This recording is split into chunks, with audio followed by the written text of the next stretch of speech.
Guten Morgen, Bernation. Welcome back to the art house. This morning we're making the coffee.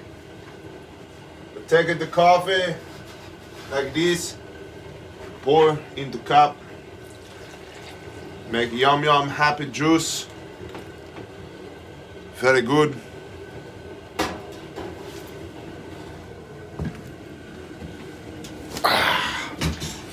Not one more inch is here. Good morning, everybody. How's everybody's post-nasal drip today? Fabulous, tremendous, the oh my gosh-acron. Believe it. Hey, should it be 70 degrees? Should it be 9 degrees? I don't know, because my name's Oklahoma. Good morning, everybody. Did I see my brother in there? I did. Shalom, Cracker Turn Tour.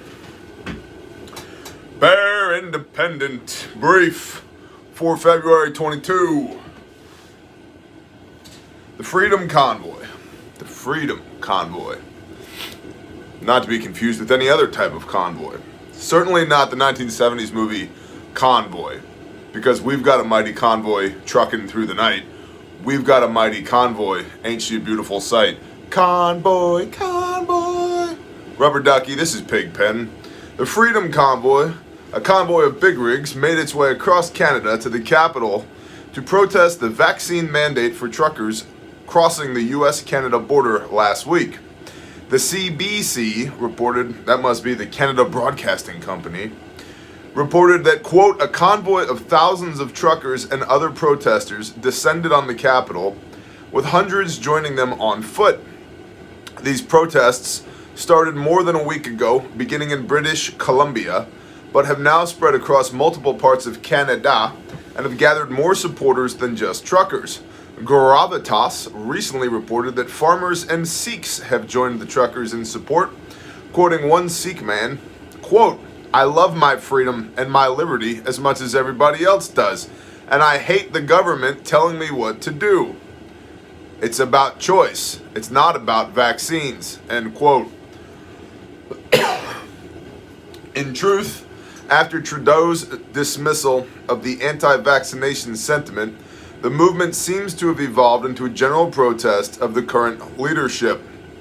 Protesters are demanding Trudeau step down from office. The Blaze reported, for once in its life, the Blaze quality reporting has gone way down, by the way. Way down. What are you doing, Leon? What are you doing? Way down. Bear, some could say the same about you. They could, but I'm not a multinational news agency. I'm reporting from an outhouse. The Blaze reported that more than 200 trucks and vehicles have blockaded downtown Ottawa since last Friday. There is a huge amount of monetary support for the movement too. More than $10 million were raised in an online fundraiser on GoFundMe alone. By the way, my wife was talking about this last night. I live streamed for close to 6 hours yesterday between Coffee Time with Bear in the morning and then Tactical Thursday last night, and part of which last night my wife was online with me, and she was saying that that's more money than any political party in Canada has raised in the last year, I believe. So there's an indicator. Anyway. More than $10 million were raised in an online fundraiser on GoFundMe alone. The funds were meant to sustain the protests, but the site put the fundraiser, quote, under review, freezing the funds. By the way, GoFundMe is, they've not been friendly towards a lot of freedom-minded individuals. We'll just leave it at that. Jeremiah Noble, shalom, brother. Hey, I got a skid steer grapple for you. You want to pick it up at ATS? Sounds good, Bear. That's what we're going to do. All right. Sounds good. Text me. Okay, Bear. Cool. Good talk. Some believe this platform, GoFundMe, did this on behalf of the Canadian government, the freezing of funds. The tension isn't just on the streets, it's inside the capital as well. Opposition leaders in Canada are asking the Prime Minister to apologize. Apologize, bro. Because sticks and stones may break my bones, but words will break my neck. apparently, is the new phrase. Please apologize. Both for trying to suppress the truckers' protests, but also for accusing them of being misogynists and racists. When he himself, quote, wore blackface more times than he can remember, end quote. Canada, you're too damn nice. Reports, you have to apologize, Mr. Prime Minister, man. We demand that you apologize. Shut up. Get out. Or I'm going to drive this Peterbilt through the side of your building. Try that. And see how that works out for you. Reports surfaced that the government was considering requesting military intervention to end the protests, but Trudeau dismissed the notion, saying, quote, "This is not something we're looking at right now. There's no question of sending in the army," end quote. Many business groups have said the mandate is worrying with current supply chain issues. The Canadian Trucking Alliance, which is not supportive of the convoy, has said that adapting to the mandate could result in the loss of 16,000 drivers from cross-border routes. Organizers have urged protesters to report any misbehavior, even a little bit of misbehavior, you know what I mean? You know, just everybody behave very nicely up there in Canada. Organizers have urged the protesters to report any misbehavior. One organizer, Tamara Licht, said, quote, "As you know, we are on our way to Ottawa to hold a peaceful protest. I just want to put it out there that nobody, and I mean nobody in this convoy, will be inciting any violence or uttering any threats. That is not what we're here to do," end quote. Reports of a displayed swastika, vandalism of a national hero statue, and other bad behavior have been surfacing since the start of these protests, and a few individuals have uttered violent rhetoric. They said some words again that hurt my feelings. Overall, it appears the protesters are peaceful, and so far, much of the negative coverage appears to be repeated topics, aka circular reporting. One trucker in Ottawa, Mr. Jonkers, told the BBC, quote, "The intent is actually to stay until all these mandates are dropped. Some people can stay 1 day, some people can stay 5 days, but all the truck drivers are used to camping in all their trucks all week long. We're staying here until we can go back to work," end quote. If you're on Patreon, you got relevant links. If you're not on Patreon, you don't.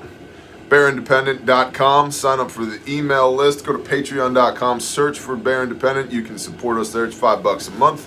Best $5 you can spend on the interwebs. There's over 2,000 exclusive videos, live streams, and posts there that have never seen the light of day here on YouTube, nor will they, because they involve things like this thing over here that we just can't talk about on YouTube anymore. That's right, militant roots, eh? Listen, from RussiaToday.com, RT.com, Russia and China sign a major energy deal, you know. The 30-year agreement will boost gas supplies by 10 billion cubic meters and will be settled in euros. That's a pretty big deal because they're not using the dollar anymore, hey. Russia's Gazprom and China National Petroleum Corporation, or the CNPC, signed a second long-term contract on Friday for the supply of 10 billion cubic meters of natural gas from the Russian Far East. The agreement comes as Russian President Vladimir Putin is in China on an official visit. Interesting. Thank you, whoever just said they ordered an ungovernable shirt. By the end of this month, they will be unobtainable shirts. 28 February, they're gone. So if you want one, get one, linked in the description. According to Gazprom, the agreement is, quote, "an important step in further strengthening mutually beneficial cooperation between Russia and China in the gas sector." That's a big deal because Russia's going to sell their gas. Now they're going to sell it to China rather than Europe, which puts Europe back under the iron thumb of the Russian government, right? And it means that the United States, we are going to be sending fuel over to Europe to help support them so they don't all turn into European popsicles. Which is going to do what? It's going to further exacerbate supply chains here in the Estados Unidos. You know what I mean, Franny Pierce? You know what I mean, Franny Pierce. According to Gazprom, the agreement is an important step in further strengthening mutually beneficial cooperation between Russia and China in the gas sector, because that's what we need, is our two arch nemeses coordinating even further. After the project reaches its full capacity, the volume of Russian pipeline gas supplies to China via the Far East route will reach 48 billion cubic meters per year, including deliveries to the Power of Siberia gas pipeline. Gazprom's largest natural gas deposit in the Far East is the Yuzhno-Kyrgyzsky field, where production is due to begin in 2023. The signing of the second contract for the supply of Russian gas to China testifies to the highest level of mutual trust and partnership between our countries and companies. Our Chinese partners from CNPC confirm that Gazprom is a reliable gas supplier, the head of Gazprom, Alexei Miller, said. The signing of the second contract for the supply of Russian gas to China testifies to the highest level of mutual trust and partnership between our countries. That's what we need. That's what we need. Russian energy supplies to China have reached record highs, according to Kremlin aide Yuri Yuskakov. Gazprom and the CNPC signed their first 30-year contract on gas supplies via the Power of Siberia pipeline in 2014. The 1,864-mile or 3,000-kilometer pipeline, cross-border pipeline, the first natural gas pipeline between Russia and China, started deliveries 3 years ago. And the article goes on from here. Europe's 541 billion cubic meters of annual gas consumption is more than China's 331, but the latter is expected to rise, Europe, by 2030 as Beijing reduces its dependence on coal. Consulting firm McKinsey estimates that China's demand for gas will double by 2035. Its annual gas consumption is expected to reach 620 billion cubic meters by 2040 and overtake oil as the leading fuel source by 2050, according to data made public in September by the Chinese energy giant Sinopec. In other words, emerging markets in China, Russia's right next door, we're building pipelines, we're going to be the best of friends. Hey, by the way, since we're doing all this gas stuff and business stuff, you want to go do some warfare? Let's do some warfare. That'll be fun. What do you think? We got Japan over here. We don't really like them. They don't really like us. We've had a 2,000-year, 2,500-year history of killing each other. Maybe let's just drive our little ships around there, and at a minimum, we'll kill Japanese people, and if the United States gets involved, hey, we'll kill them too. Sound good? Sound good. All right, awesome. Hey, you need some more gas? I got some more gas. Let's be friends. Paraphrasing? Yeah, a little bit. Also, since we're talking about energy today, apparently, and I have a very weird energy this morning myself, I think it's because I was Russian and drank potato water last night while wearing a fur hat and holding this AK on camera for 4 hours. I think that's what it was. Do people ever learn? For most people, the answer to that is no. No, they do not. Also from RT.com, disaster declaration in Texas amid ice storm and power outages. Geez, this sounds familiar. It's almost like, what, 12 months ago this was the thing? Wow. Disaster declaration in Texas amid ice storm and power outages. Thank you, Lila Hickton. The storm poses an imminent threat to people and property, according to the governor. The governor. Texas governor Greg Abbott issued a disaster declaration in 17 counties across the state on Thursday as an ice storm led to power outages and hundreds of flight cancellations. It's almost like occasionally water falls from the sky while freezing. It's almost like occasionally the temperature drops below 32 degrees Fahrenheit or 0 degrees Celsius. Who'd have thought?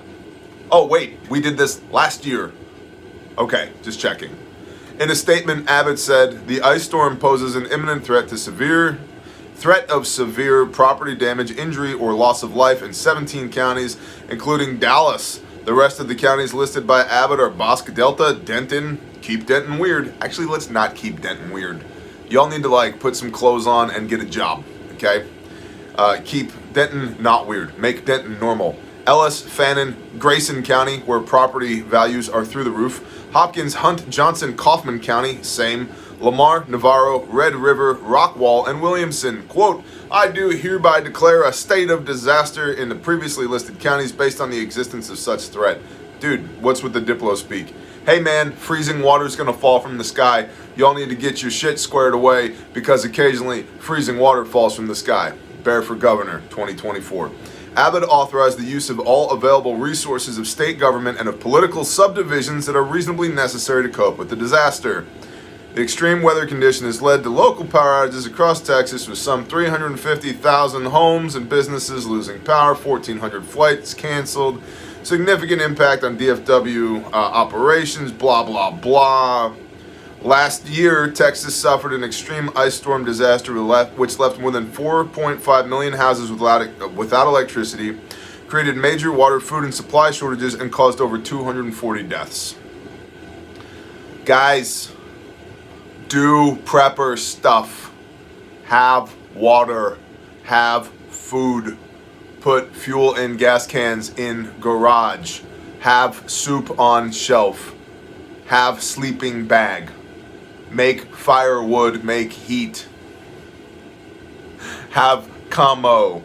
Hang out with neighbors. This is basic stuff, man. It's like super basic stuff. Texas, pull your head out of your ass.